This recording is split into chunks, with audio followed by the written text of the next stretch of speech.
Hi hello నమస్తే welcome back to our channel Divya natural food and vlogs. నేను మీ దివ్య. ఈరోజు మనం చాలా టేస్టీగా, చాలా సింపుల్గా, చాలా హెల్తీగా వెజ్ బిర్యానీ ఎలా తయారు చేయాలో చూద్దాం. దీనికోసం నేను ఇలా వెజిటేబుల్స్ అన్నింటినీ ముక్కలుగా కట్ చేసుకొని పక్కన పెట్టేసుకున్నాను. నేను 3 గ్లాసెస్ రైస్తో, బాస్మతి రైస్తో చేస్తున్నానండి బిర్యానీ. 3 గ్లాసెస్ రైస్కి నేను 7-8 గ్లాసెస్ వరకు వాటర్ని తీసుకున్నాను. దీంట్లో హోల్ గరం మసాలా యాడ్ చేసుకోవాలి.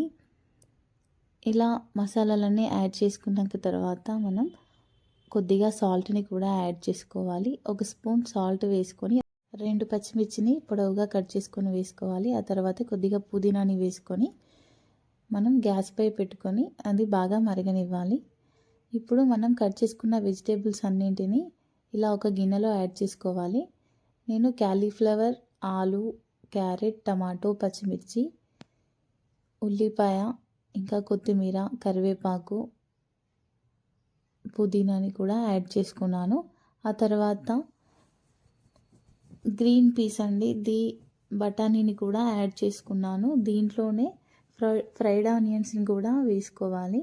ఆ తర్వాత తగినంత సాల్ట్ని కూడా వేసుకొని షాహీ బిర్యానీ మసాలాని వేసుకోవాలి. షాహీ బిర్యానీ మసాలా 1.5 స్పూన్నే యాడ్ చేశాను. ఆ తర్వాత 2 స్పూన్స్ కారము, 1 spoon Kashmiri Lal chilli powder వేసుకున్నాను. ఆ తర్వాత కొద్దిగా కసూరి మెథిని యాడ్ చేసుకొని అల్లం వెల్లుల్లి పేస్ట్ని 1.5 స్పూన్ వరకే యాడ్ చేసుకున్నాను. ఆ తర్వాత కొద్దిగా పెరుగుని వేసుకొని బాగా కలుపుకోవాలి. దీంట్లో కూడా హోల్ గరం మసాలాని కొంచెం యాడ్ చేసుకోవాలి. ఆ తర్వాత మిల్ మేకర్ని వేడి నీళ్ళలో నానబెట్టుకొని వేసుకోవాలండి. చూడండి, ఇలా బాగా కలుపుకోవాలి మనం ముందే. దీంట్లోనే పెరుగును చూసుకుంటూ కలుపుకోవాలి మనం. ఇలా నాకు 1 కప్పు వరకు పెరుగు సరిపోయిందండి. తర్వాత ఆనియన్ ఫ్రై చేసుకున్న ఆయిల్ని కూడా యాడ్ చేసుకొని బాగా కలిపేసుకొని పక్కన పెట్టేసుకోవాలి. ఇవన్నీ ముక్కలకి బాగా పట్టేలాగా మనం కలుపుకోవాలండి.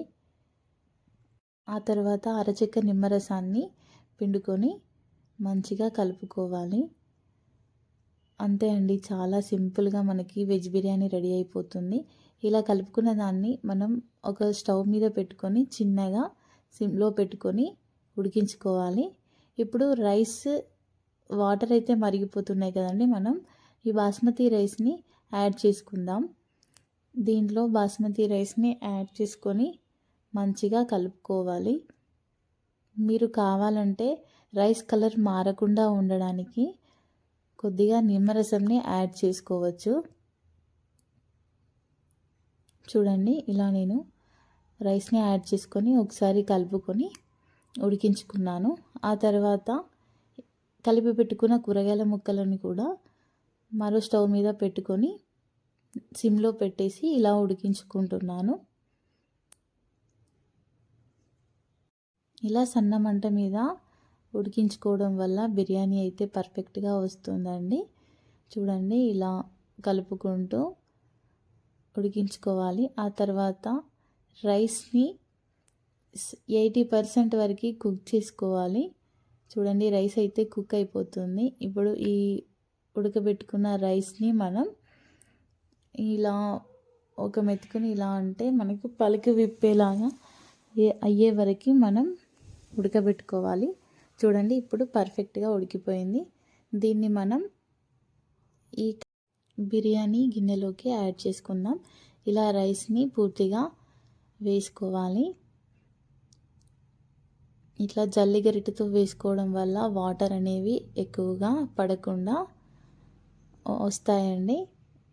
ఆ తర్వాత ఫ్రైడ్ ఆనియన్స్ని వేసుకోవాలి. ఆ తర్వాత కొద్దిగా పుదీనా, కొత్తిమీరని కూడా యాడ్ చేసుకోవాలి.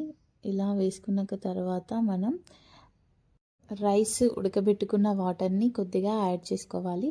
ఆ తర్వాత తగినంత నెయ్యిని కూడా యాడ్ చేసుకొని కలర్ కోసం ఫుడ్ కలర్ని కొద్దిగా యాడ్ చేసుకొని మూత పెట్టేసుకొని బరువు పెట్టుకోవాలండి.